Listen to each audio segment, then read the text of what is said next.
What's up guys, welcome to your 35th Java tutorial, and in this tutorial I'm going to show you guys how to make a variable length argument list. Now I showed you guys how to build methods using multi-dimensional arrays and also how to build basic methods, but each time you did, you needed to tell it what arguments it took.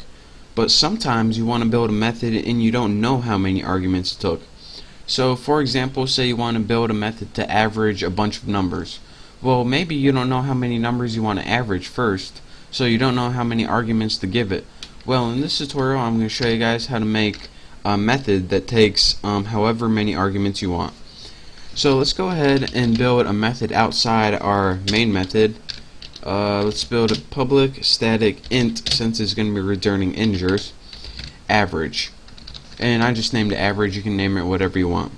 Now go ahead and it's going to take an argument of integers, but you don't know how many. So anytime you don't know how many, what you do is put an ellipse, and that's 3 dots, and then put the name of the variable you want to use. And instead of putting int x, int y, int z, you just put 3 dots, and what 3 dots means is, alright, I'm going to be throwing numbers in here, but I don't know if I'm going to be throwing 2 numbers, 5 numbers, or 500 numbers. So dot dot dot means just do it, and I'm not going to tell you how many numbers. So now that we have that, that's a new thing I wanted to show you in this tutorial. Dot dot dot means you don't know how many arguments it's going to take. Let's go ahead and build a simple function.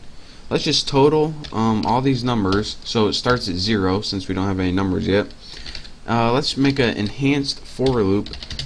Set our variable equal to x, and it takes numbers in it, and let's just add all those numbers to the total.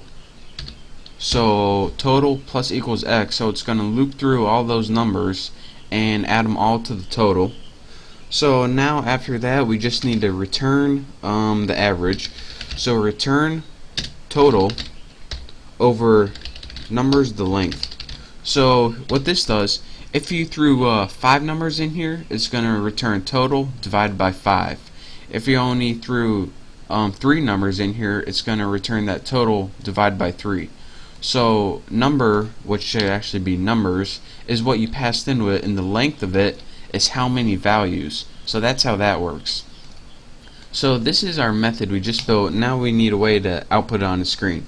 So go back to your main function so you can run this program, and just write system out, move my mouse, print line, and let's just print something like average, and then in here in your average method you can type however many numbers you want, 43, 56, 76, and 8.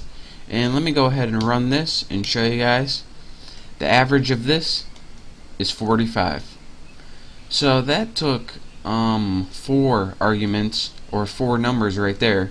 But let's say we wanted to add more, 65, 76, 2, and 31. Let's go ahead and run this. Does it still work? Yep. Interestingly enough, the average is only 44 for this. Interesting. So this is what this does. Anytime you want to build a method, this is the meat of this tutorial right here. Anytime you want to build a method that you don't know how many arguments it's going to take, so for example we passed like 4 the first time and 8 the second time, what you want to do is put what type it is, the ellipse, and then you just give yourself a variable that you can work with in your method. So again, that ellipse right there means I don't know how many it is, so I don't have to make it over and over again. So again, we just built the method right there and called it in our main function right there. So that's your quick tutorial on how to make a variable length argument list in methods that you build, so you don't have to write a new method each time you want to enter a different number of arguments. So practice that, and once you play with it a couple times, you'll get good at it. So thank you guys for watching. Don't forget to subscribe to my channel, and don't forget I'm gonna have this video able for free download, so make sure you do that if you want. So thank you guys for watching, and I'll see you next tutorial.